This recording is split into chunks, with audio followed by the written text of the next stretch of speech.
right, man. Let's kick off today. Mercy Sports. I appreciate everybody for tapping in. Make sure you hit that subscribe button, bell icon button. Best way to donate to the channel, man. But let's get to talk about Justin Fields. I was gonna kick it off with another draft spotlight. Maybe that's next. Yeah, I got a few videos today. I'm trying to get to 4 at least. But I'm gonna do Rashad Bateman, Minnesota receiver next. But that's the next draft spotlight. Then Trask. Then, I put in the community and I put on Twitter and maybe Facebook who you guys want me to do next. But, sheesh. We done did a lot of people. We done did every quarterback but Lawrence that's going in the first round, maybe in the first 2 rounds. I did a lot of people. Gregory Rousseau, Petty. Man, we really been rolling on there. But let's talk about Justin Fields. See people saying in the Lions groups on Facebook, well, an Ohio State quarterback can do this. Okay, let's go down the history of Ohio State quarterbacks. Well, I did it in another video. When the last Ohio State quarterback that was projected to go in the first round? And let me know. It ain't a lot of them that I can remember. When the last Ohio State quarterback that was supposed to go in the first round? When the last one you had expectations for? I didn't see Troy Smith, Braxton Miller, J.T. Barrett. I thought the one that had the most potential was Cardale Jones. And I like Dwayne Haskins too coming out. I think those the last two, and I was like, they got a lot of potential. And obviously for Cardale Jones, he came out of nowhere. I wasn't surprised. I wasn't putting a lot of expectations like Cardale Jones was going to be the truth. He went like the 4th or 5th, 6th round, whatever it was. Dwayne Haskins, I was just pulling for him, but he came off the bench and beat Michigan that 1 year. But when the last one you thought was going to be like Ryan Lee, Peyton Manning, Cam Newton? When the last one had Jay Cutler expectations? When the last one, you thought like maybe Andy Dalton type, Cam Newton. When did you have, not Cam Newton, but Colin Kaepernick type of potential, Drew Brees type of potential, Michael Vick, Patrick Mahomes, he might be a good quarterback talking about coming out the draft. Deshaun Watson, when the last one like that. And then you can talk about Deshaun Watson. What was the last great Clemson quarterback? Remember Taj Boyd? There's been a plethora or a group of Clemson quarterbacks that would have said, oh, hold on. And maybe that's what happened. Oh, hold on. When the last great quarterback come from Clemson? When the last great quarterback come from Clemson? Oh, no, we're not going to take Deshaun Watson. Maybe that's why he slid. But you can't even say that with Sam Howell next year. When the last great North Carolina quarterback? When the last great North Carolina player? Lawrence Taylor? I say that jokingly. I'm hoping it's something else. You can't say that. This is an individual-based situation. We try to do that with the Alabama quarterbacks and so on, Oregon quarterbacks. But Justin Herbert busted the mold. Broke the mold. So my whole thing is,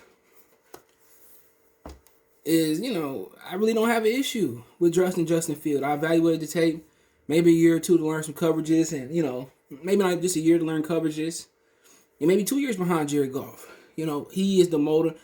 All the quarterbacks that I think that's the mold that's coming out. Ellinger, Trask. I haven't really evaluated them, but I've seen him play. Mound, Mac Jones is athletic enough. I won't call him a dude threat, but he sneaky out. All these dudes, Lawrence, Zach Wilson, are athletic enough now, but at the same time, Justin Fields does everything. Talking about accuracy, he got stupid accuracy. Sometimes his accuracy bail him out when he can't read the coverage. Justin Fields is an amazing quarterback. Remember, he started off in Georgia in the SEC. Crazy athleticism, crazy ball placement, crazy arm.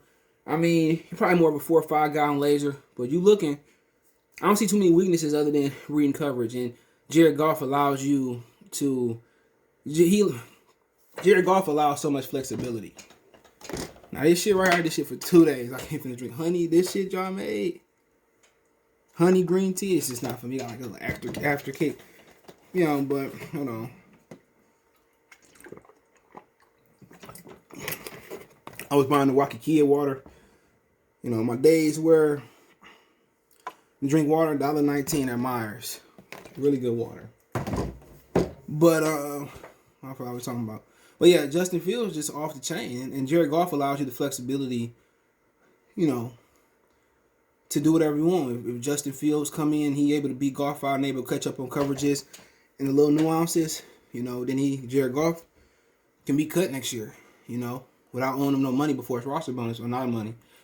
If Justin Fields, you sit there and, you be like, or you like, he need another year for me to evaluate him, right? Okay, we can wait another year, right? You still don't think he's ready, guess what? You don't like golf as your quarterback, you still got to pick, where that it still allows you to move up. So, I mean, get to another video talking about players need to come in and have immediate impact out the draft. But Justin Fields, he's just amazing, bro. And it doesn't necessarily mean if he comes in and he don't do good in general. A lot of times, placement or right fit is what mess you up. What if Patrick Mahomes didn't fall to Kansas City? I heard that Tyreek Hill said he was awful when he got there. And Andy Reid is a quarterback whisperer. Every work with his mechanic, teach him coverage, and unlike the talent, what if Peyton Manning went to San Diego? And the coach took Ryan Leaf. What if Peyton Manning wouldn't have been Peyton Manning? What if he would have took San Diego and won multiple championships? What if San Diego was a better fit for him? Down the line, he would eventually met up with LT. So, I mean, what if Tom Brady landed in Detroit instead of New England? Would he have been what he is, or would he have elevated the Lions franchise to something that's greater? So, a lot of times fit is the place, sometimes you get to a situation, and I know Jeff Fisher was good at taking troubled players. I think he took, no, it wasn't him. No, I'm thinking about, he had Janoris Jenkins. And he was able to put the structure in place. Janoris Jenkins went on to be a great player. Or, a player that didn't get in a lot of trouble. And you keep looking at the situations. Fit. The Lions have to have a template for young players that comes in that's going to fit. But with Justin Fields, why not? Why not with Justin Fields? What's wrong with Justin Fields? Nothing. He come from Ohio State. And name me an Ohio State quarterback in the last 20 years that's as talented as him. They got the pro prospects as him. With the mobility, with the arm. I'm telling you, this boy arm placement is bananas. His ball placement is bananas. And I'm not an Ohio State guy at all. And not at all. But you're talking about just the talent. Amazing. You're saying the same thing about, hold on. Oh, come here. Come here. Come here. I thought it was big dog. It's little dog.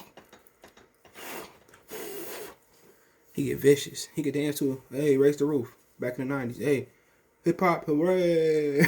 He messing with Mason, man. He like, man, I'm tired of you. Gotta clean his eye.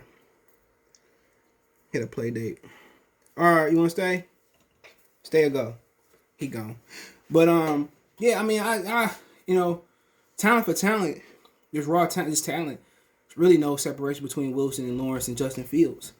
And if Fields fall down to 7, I run that card up there. If it was one say I run that card up there, I'm happy to have. I run that card up there like they ran it up for Eric Ebron. I don't see too many flaws other than coverage. You can teach somebody to read coverage. You just go over cover 2, cover 3, 2-man under, man combination coverage. Sometimes you get man on the outside, zone on the inside. Sometimes you get zone on the back end, man up front. Sometimes you got men on one side, you got zone on the other side. Sometimes it look like zone. It look like zone, but they really in man. So you just, for the next year or two, he should be able to catch up on coverages. And then also you got a situation where, it's a lot when it comes to coverages. If this happened, then you got those option routes. If this happened, he sit down on his own. If it's man, he either break in or break out. So I mean, coverages are complex, but then also it's a teacher that you got, and it's about the work he want to put in. If he work hard at coverages, just over Skype or if they in person, he could be the starting quarterback. Then they trick you. He trick you and stuff. You've seen situations where safety's in the box, especially when shotgun, you hot. When shotgun, the difficulty about shotgun is quarterbacks got to take their eyes off the ball when the ball, they got to look down. You see situations with guys running, you about to hike the ball. The safety bailed back. He hit the line, he bailed back. And, like I said before, amazing talent. And the Lions are going to regret passing up on him like they passed up on Herbert, like they passed up on Tua. They're going to regret it. He that caliber of player, which they said he is falling in the draft. So he's falling in the draft, and he's there. He's that caliber player that would change your franchise. And guess what? Why? I mean, people talk about the quarterbacks that the Lions have. Why not be? And I like Kellen Mond too. Year 2 with Kellen Mond, but why not do it different? Why draft the Stafford, draft the Joey Harrington, have Kramer, Rodney P. What's the other cat? Not Rodney, but the other guy, Andre Ware, and put him in there? No. How about do it different?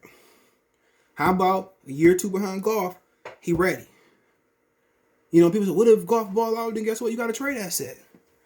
You showcase Justin Fields in preseason. You move on. Justin Fields is the guy. If he there, if Zach Wilson and Justin Fields there, you can't go wrong with any. Guess what? You don't need nobody to come in and play right away. So with Zach Wilson, it's really, that's the difference between Wilson and Fields. I think one is ready to play right now, and I think another just a little bit, maybe a couple months with a team with coverage, but they both can play right now. But if I'm the Lions, I'll look at it, and if he's there or Wilson's there, it's a no-brainer for me. And then and if Jared Goff ball out, I can trade him. But Justin Fields is going to be a good quarterback as long as the work ethic's there, as long as he got the coaching, as long as he got the coaching to show him how to do coverage. But to me, learning behind Jared Goff, learning with Anthony Lynn, if he's there, it's a no-brainer to me. And then you look at the situation, look at the order. He might go to Atlanta. That's a good fit too. But if he's there, why not? But hey. People saying, well, people don't know football. Well, he from Ohio State. Well, Deshaun Watson was from Clemson. Sam Darnold came out of USC. They ain't had a great quarterback since Carson Palmer. So it is what it is. Let me know what you guys think. Don't forget, we on Facebook, Instagram, Twitter. You can reach out if you have a business question, inquiry, sponsorship, video request, all that social media links in the description. Faster reach me is Twitter, then Facebook, then Instagram. Links in the description. Want to make a financial donation? Cash App CJ Good 313. That's in the description. PayPal link there as well too. Best way to donate. Share the video. Peace.